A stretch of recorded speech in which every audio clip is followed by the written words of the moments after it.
तो दोस्तों last video में हमने बात की थी रे ऑप्टिक्स के बारे में, यानी कि हम लाइट के चैप्टर का पढ़ रहे थे 10th और 12th दोनों का। आज जो हम टॉपिक करवाएंगे ना वो टॉपिक रहेगा हमारा रूल्स यूजिंग फॉर रे डायग्राम इन मिरर, यानी कि जो हम मिरर के लिए रे डायग्राम्स बनाते हैं, जो हमारे न्यूमेरिकल बेस में भी आएंगे, जितने भी न्यूमेरिकल क्वेश्चन सोल्व होंगे वो सभी रे डायग्राम के बेस पे ही होंगे। उनके लिए हम 4 बेसिक रूल्स को पढ़ते हैं, यानी कि हम सिर्फ 4 रूल्स का यूज करके पूरे बुक के अंदर जितने भी मिरर के डायग्राम्स हैं उनको सोल्व कर सकते हैं। वो रूल्स हमारे क्या हैं? फर्स्ट हम बात करेंगे हमारे कनकेव मिरर के लिए, यानी कि हम कनकेव मिरर के लिए 4 रूल, कन्वेक्स के लिए भी सेम रहेंगे, कनकेव के लिए भी सेम रहेंगे, सिर्फ दोनों के क्या हो जाएगा, डायग्राम्स में चेंज आ जाएगा।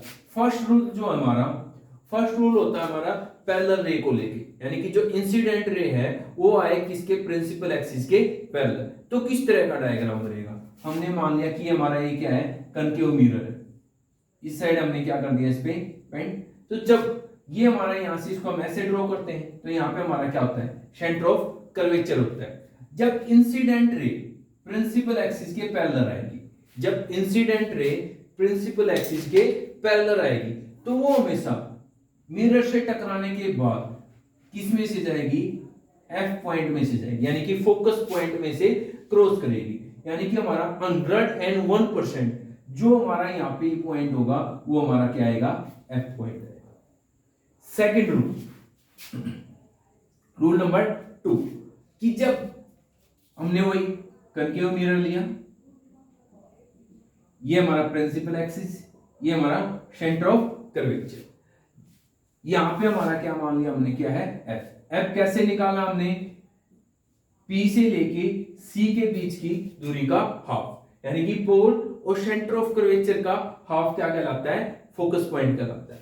जब लाइट इंसिडेंट रे हमारे किस में से क्रॉस करती हुई आई, एफ पॉइंट को क्रॉस करती हुई, जब इंसिडेंट रे किस में से आई, एफ पॉइंट को क्रॉस करके किससे टकराई, मिरर से टकराई। तो टकराने के बाद हमेशा क्या हो जाएगी, प्रिंसिपल एक्सिस के पैरेलल, यानी कि जो हमारी रिफ्लेक्टेड रे है वो क्या होगी, प्रिंसिपल एक्सिस के बिल्कुल क्या आएगी, पैरेलल आएगी। ये थोड़ी सी टेढ़ी हो गई, नहीं तो ये क्या आएगी, प्रिंसिपल एक्सिस के हमेशा पैरेलल, यानी कि ये हो गई हमारी इंसिडेंट रे, ये हो गई हमारी रिफ्लेक्टेड रे।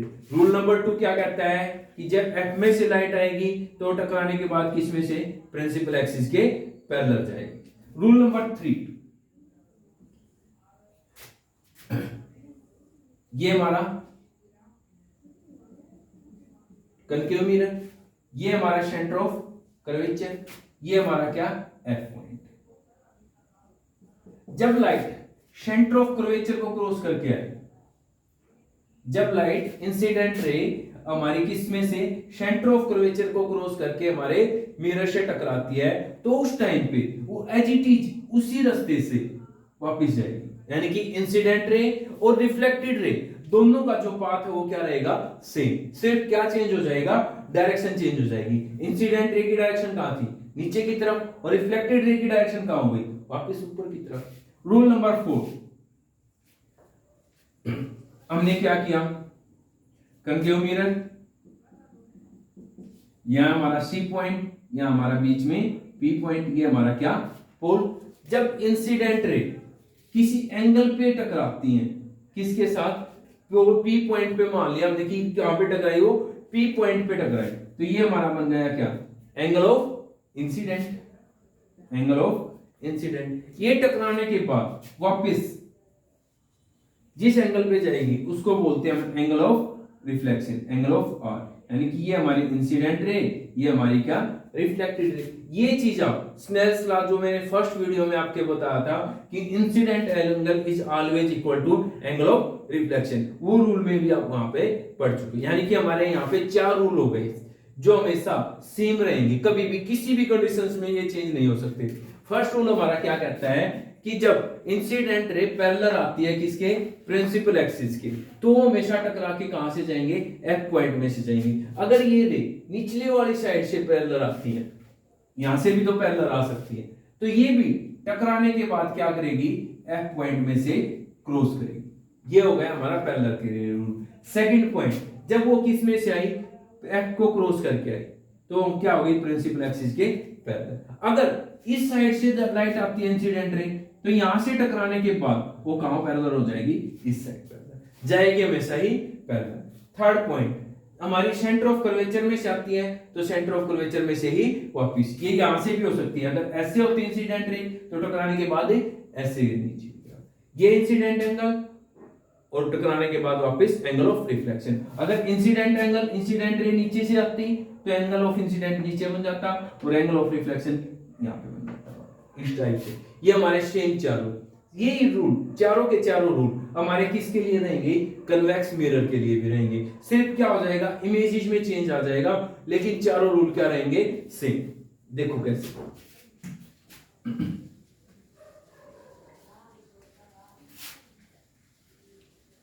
हमने क्या किया, अब पहले हमने क्या लिया था, कनकेव मिरर लिया था, अब की बार ले रहे हैं हम कन्वेक्स मिरर। कन्वेक्स मिरर का फर्स्ट रूल हमने क्या किया, कन्वेक्स मिरर लिए।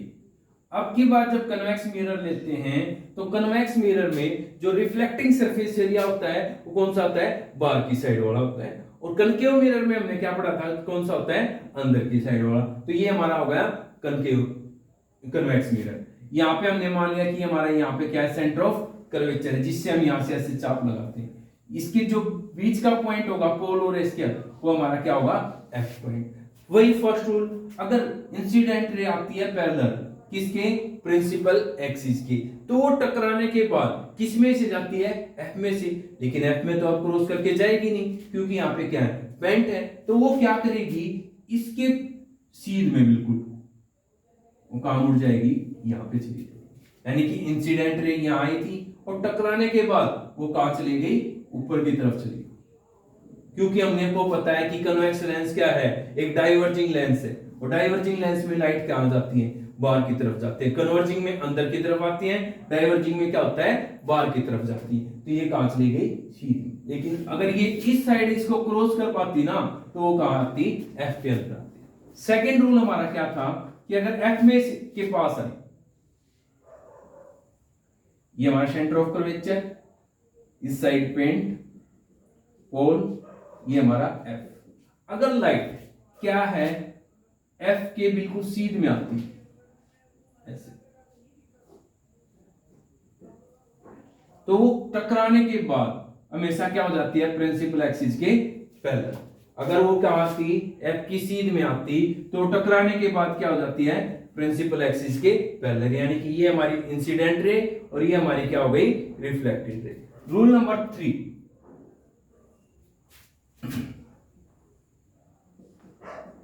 सेंटर ऑफ कर्वेचर के लिए जो हमने पढ़ा था, सी एफ। अगर लाइट क्या आती है, सेंटर ऑफ कर्वेचर के बिल्कुल सीध में आती है, कि अगर ये क्रॉस करती है तो किस में से जाती, सेंटर ऑफ कर्वेचर में से सीधी जाती। तो इस टाइम पे हमने क्या पढ़ा है कि वो जिस एंगल से टकराई थी उसी एंगल से वापस, या हम क्या कह सकते हैं कि जिस रास्ते से वो आई थी, जिस पाथ से वो आई थी, इंसिडेंट रे रिफ्लेक्टेड रे भी क्या करेगी, उसी रास्ते से वापस जाएगी। सिर्फ क्या हो गया, डायरेक्शन का चेंज हो गया। इंसिडेंट रे की डायरेक्शन कहां थी, नीचे की तरफ, और रिफ्लेक्टेड रे की डायरेक्शन कहां हो गई, ऊपर की तरफ वापस हो गई। रूल नंबर 4, ये हमारा कन्वेक्स मिरर बन गया, सेंटर ऑफ कर्वेचर, ये हमारा एफ, ये हमारा पी पॉइंट पोल।